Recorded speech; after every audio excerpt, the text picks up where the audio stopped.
Good afternoon, everyone. Last week in Pittsburgh, Pennsylvania, I announced my plan to rebuild what I refer to as the backbone of America through the American Jobs Plan. It's not a plan that tinkers around the edges. It's a once-in-a-generation investment in America, unlike anything we've done since we built the interstate highway system and won the space race decades ago. It's the single largest investment in American jobs since World War II. And it's a plan that puts millions of Americans to work to fix what's broken in our country. Tens of thousands of miles of roads and highways, thousands of bridges in desperate need of repair. But it also is a blueprint for infrastructure needed for tomorrow, not just yesterday, tomorrow. For American jobs, for American competitiveness. Last week, I said that once Congress is back from recess, I'd get to work right away because we have no time to lose. So here we are. Democrats and Republicans will have ideas about what they like and what they don't like about our plan. That's a good thing. That's the American way. That's the way democracy works. Debate is welcome. Compromise is inevitable. Changes are certain. In the next few weeks, the Vice President and I will be meeting with Republicans and Democrats to hear from everyone. And we'll be listening. We'll be open to good ideas and good faith negotiations. But here's what we won't be open to. We will not be open to doing nothing. Inaction simply is not an option. Now, since I announced this plan, I've heard from my Republican friends say that many of them say it's too big. They say, why not focus on traditional infrastructure? Fix what we've already got, the roads and the highways that exist and the bridges. I'm happy to have that debate. But I want to tell you my view. We are America. We don't just fix for today. We build for tomorrow. 200 years ago, trains weren't traditional infrastructure either, until America made a choice to lay down tracks across the country. Highways weren't traditional infrastructure until we allowed ourselves to imagine that roads could connect our nation across state lines. The idea of infrastructure has always evolved to meet the aspirations of the American people and their needs. And it's evolving again today. We need to start seeing infrastructure through its effect on the lives of working people in America. What is the foundation today that they need to carve out their place in the middle class, to make it, to live, to go to work, to raise their families with dignity, to ensure that good jobs will be there for their kids, no matter who they are or what zip code they live in? That's what infrastructure means in the 21st century. It still depends on roads and bridges, ports and airports, rail and mass transit. But it also depends on having reliable, high-speed internet in every home. Because today's high-speed internet is infrastructure. It depends on the electric grid, a grid that won't collapse in a winter storm or be compromised by hackers at home or abroad. It depends on investing in made-in-America goods from every American community, including those that have historically been left out: Black, Latino, Asian American, Native Americans, rural communities. Talk to folks around the country about what really makes up the foundation of a good economy. Ask a teacher or a child care worker if having clean drinking water, non-contaminated drinking water in our schools and our child care centers is part of that foundation. When we know that the lead in our pipes slows a child's development when they drink that water. Ask the entrepreneur whose small business was destroyed by the second 100-year flood in the last 10 years in Iowa.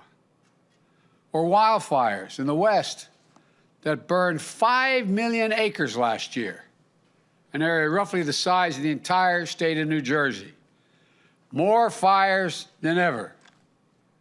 Or the devastating damage, seen more frequent and more intense hurricanes and storms on the East and Gulf Coasts.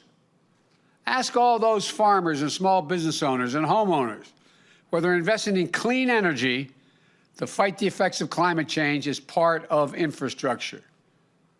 Ask folks in rural America, where more than 35% of the people lack a reliable, high-speed internet, limiting their ability to conduct business or engage in remote learning for their schools. Ask them whether investing in internet access will lead to better jobs in town, new markets for farmers, and better opportunities for their kids.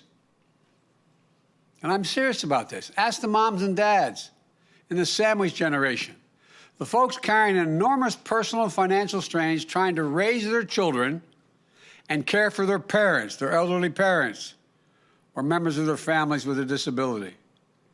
Ask them what sort of infrastructure they need to build a little better life, to be able to breathe a little bit. It's expanded services for seniors. It's home care workers who go in and cook their meal, help them get around and live independently in their home, allowing them to stay in their homes, and I might add, saving Medicaid hundreds of millions of dollars in the process. It's better wages and benefits and opportunities for caregivers who are disproportionately women, women of color, and immigrants. Or ask our wounded warriors and military families. To my Republican colleagues in Congress, shouldn't we modernize VA hospitals? Update them? Many of them are more than 50 years old. How about the estimate 450,000 post-9/11 veterans with post-traumatic stress disorder, who when they make that emergency call, or their husband, wife, son, daughter makes that call to the VA hospital, Dad needs help, we have to bring him in. And they hear, you have to wait. We don't have room now. Come back, call me back in 8 days, 10 days, 12 days. Look at the more suicides in the military than people getting shot.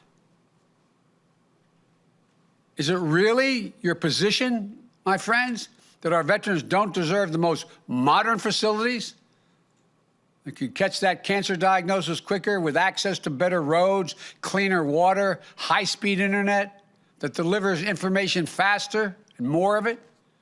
Above all, infrastructure is about meeting the needs of a nation and putting Americans to work and being able to do and get paid for having good jobs.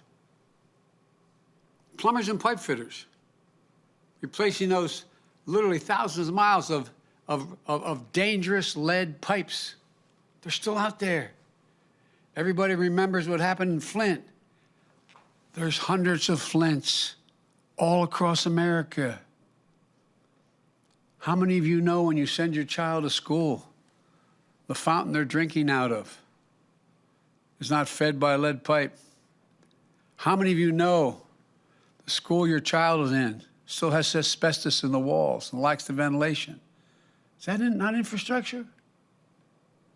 Line workers and electricians laying transmission lines for a modern grid, providing over 500,000 charging stations on the highways we are going to build to accommodate electric vehicles so we can own the future. Construction workers and engineers building modern hospitals and homes for American families. Healthcare workers, steel workers, folks who work in the cutting-edge labs. Nearly 90% of the infrastructure jobs created by our American Jobs Plan can be filled by people who don't have a college degree. 75% don't need an associate's degree. As I said last week, this is a blue-collar blueprint for increasing opportunity for the American people. It also includes the biggest investment in non-defense research and development on record. I promise you, it's not part of my speech, but I promise you, you're all going to be reporting over the next 6 to 8 months how China and the rest of the world is racing ahead of us in the investments they have in the future, attempting to own the future, the technology, quantum computing, investing significant amounts of money in dealing with cancer and Alzheimer's. That's the infrastructure of a nation. There's a new book out about how we've fallen behind. America is no longer the leader of the world because we're not investing. It used to be we invested almost 2.7% of our GDP in infrastructure. Now it's about 0.7%. When we were investing it, we were the leader in the world. I don't know why we don't get this. One of a few major economies in the world whose public investment in research and development has declined as a percentage of GDP in the last 25 years. Declined. The United States of America, that led the world. Why does this matter? Investing in research and development helped lead to lithium batteries, LED technology, the internet itself. It helped lead to vaccine breakthroughs that are helping us beat COVID-19, to the Human Genome Project, which has led to breakthroughs in how we understand and fight cancer and other diseases. Government, meaning the taxpayers, funded this research. Government. When we stop investing in research, we stop investing in the jobs of the future, and we give up leading the world. When we do invest in research, what we're really doing is raising the bar on what we can imagine. Imagine a world where you and your family can travel coast to coast without a single tank of gas, or in a high-speed train, close to as fast as you can go across the country in a plane.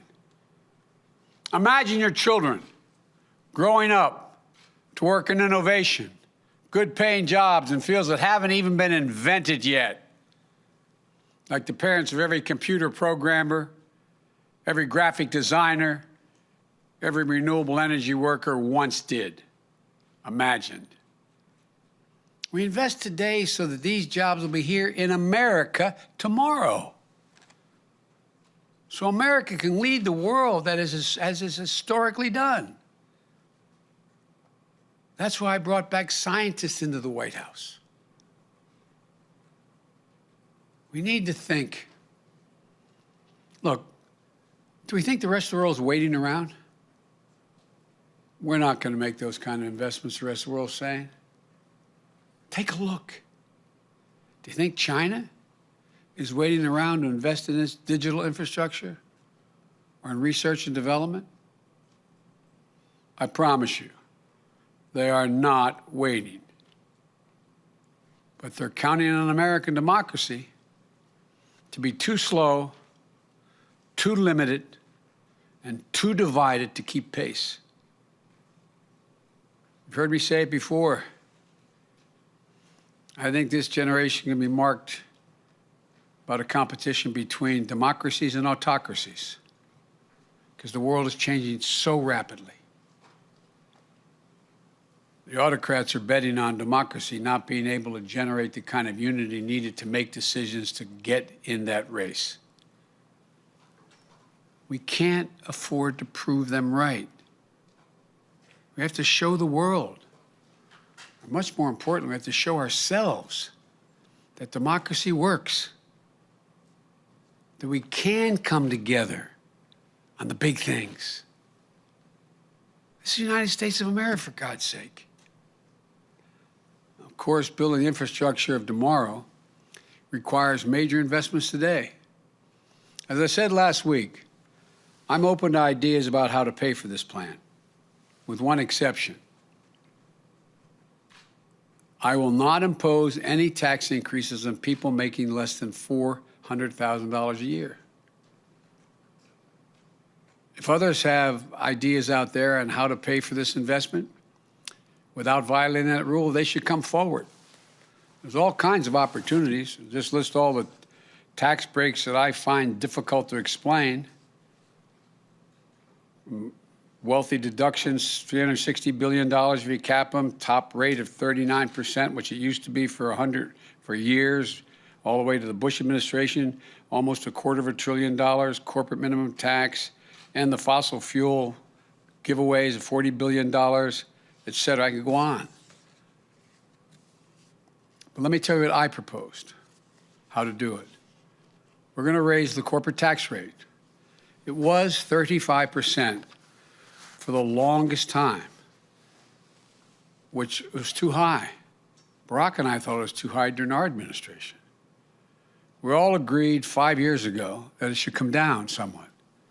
But the previous administration reduced it all the way down to 21%. What I'm proposing is that we meet in the middle, 28%. 28% would still have lower corporate rates than any time between World War II and 2017. And will generate over $1 trillion in taxes over 15 years. New independent study put out last week found that at least 55 of our largest corporations use the various loopholes to pay zero federal income tax in 2020. It's just not fair. It's not fair to the rest of the American taxpayers. We're going to try to put an end to this. Not fleece them. 28%.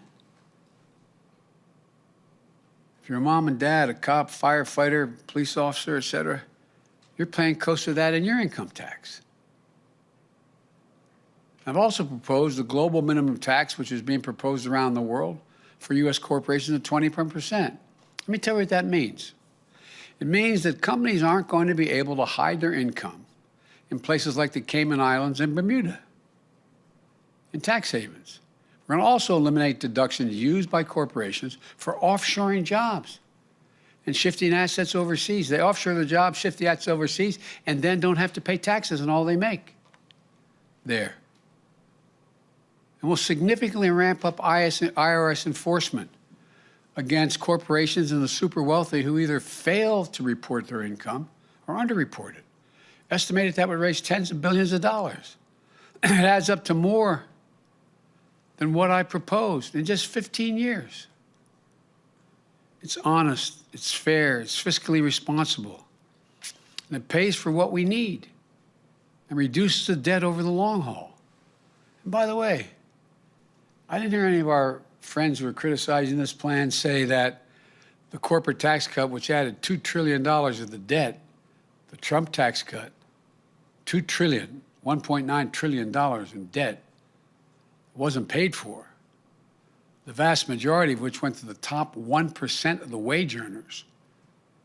I didn't hear anybody hollering in this recovery, the so-called before I became president, this K-shaped recovery, where billionaires made $300 billion more during this period. Where's the outrage there? I'm not trying to punish anybody, but damn it. Maybe it's because I come from a middle-class neighborhood. I'm sick and tired of ordinary people being fleeced. Let me close by saying this. Whatever partisan divisions there are around other issues, there don't have to be around this one. The divisions of the moment shouldn't stop us from doing the right thing for the future. These aren't Republican bridges, Democratic airports, Republican hospitals, or Democratic power grid. Think of the Transcontinental Railroad, interstate highway system, or the space race. We're one nation, united and connected. As I said last week, I'm going to bring Republicans to the White House. I invite them to come. We'll have good faith negotiations, and any Republican who wants to get this done, I invite them. We have to get these things done. We're at an inflection point in American democracy. This is a moment where we prove whether or not democracy can deliver, whether it can lay the foundation for an economy built from the bottom up and the middle out, not trickle-down economics from the very top. Whether it can lay a good foundation for good jobs in a 21st century economy. I tell the kids, the young people who work for me, told my kids, when I go on college campuses, they're going to see more change in the next 10 years than we've seen in the last 50 years. We're going to talk about commercial aircraft flying at subsonic speeds, supersonic speeds. Be able to figuratively, if we decided to do it, traverse the world in about an hour, travel 21,000 miles an hour. So much is changing. We have got to lead it. I believe democracy can come through when the American people come together. We saw it in the American Rescue Plan. We're seeing it with the Jobs Plan. The American Rescue Plan, which got so badly criticized, how many of my Republican colleagues you've seen gone on your stations or your newspapers and say, boy, people in my state really like it? Because it would be improper, I haven't asked permission. The number of Republicans and Democrats who were hesitant have called me saying, God, this really works. Overwhelming majority of the American people, Democrats, Republicans, Independents, support infrastructure investments that meets the moment. So I urge the Congress, listen to your constituents, and together we can lay a foundation for an economy that works for everyone and allows America to remain the world leader. When we do that, I believe, as I said last week, that in 50 years from now, when people look back, they'll say, this was the moment together that we won America's future. I really believe that. Thank you all. May God bless you, and may God protect our troops. Thank you. Mr. President, are you willing to go lower than the 28% corporate tax rate? I'm willing to listen to that. I'm wide open to, but we got to pay for this. We got to pay. There's many other ways we can do it, but I'm willing to negotiate that. I've come forward the best, most rational way, in my view, the fairest way to pay for it. But there are many other ways as well, and I'm open. Will you have failed on your promise of bipartisanship if you don't get Republicans on board with this plan, your first plan passed along party lines? Look, what I said was I would try to work with my friends on the other side. There are things we're working on together, some of which we passed and some we will pass.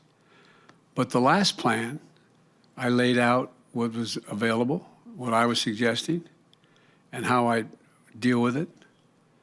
And a bipartisan group came to see me. And then the Republican group came to see me.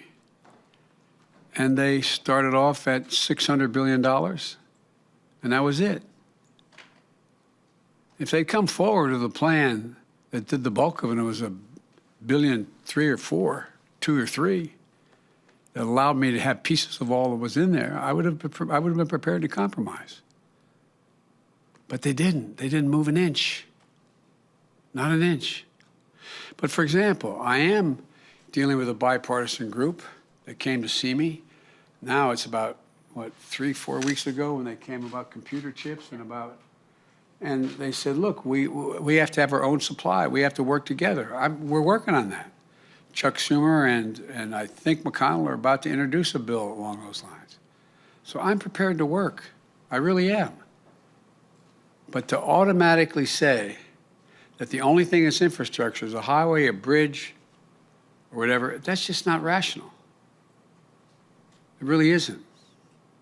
I think the vast majority of Americans think everything from the sewer pipes to the sewer facilities to the water pipes, I think they're infrastructure. Anyway, thank you all so very much. What are you going to do on guns, Mr. President? I'll be talking to you about that, I think, the day after tomorrow. Ghost guns? Can you tell us what you told the King of York, Mr. President? Are you concerned about the situation there? No, I'm not. I asked Cole to tell him that he has a friend in America. Stay strong.